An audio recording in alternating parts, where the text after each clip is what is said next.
बीडच्या प्रकरणात आता गोट्या गीतेचं नाव समोर आलंय। परळी विधानसभेत गोट्या गीतेने बूथ ताब्यात घेतल्याचा आरोप आमदार जितेंद्र आव्हाडांनी केलाय। त्याचा एक व्हिडिओ देखील आव्हाडांनी एक्सवर पोस्ट केलाय। तर आता गोट्या गीतेला ताब्यात घेणार का असा सवाल उपस्थित होतोय।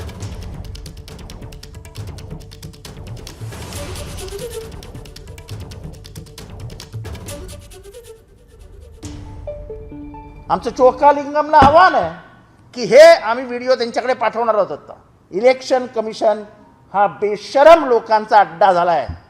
तो मी आत्ता ट्विटरवर टाकलेला गोट्या गीतेचा व्हिडिओ, गोट्या गीतेला घेणारच का ताब्यात आत्ता बूथ कॅप्चरिंगच्या बिचाकडे त्याचा बटन दाबतानाचा फोटो दिलेला आहे। आम्ही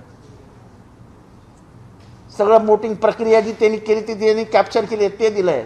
संबंधित SP, संबंधित कलेक्टर आणि संबंधित इलेक्शनचा ऑब्झर्व्हर ह्यांच्याकडनं लेखी नोंदवून घ्यावा त्यांचा जे काय त्यांचं म्हणणं आहे आणि ते जनतेत जाहीर करावं। ABP माझा, उघडा डोळे बघा नीट।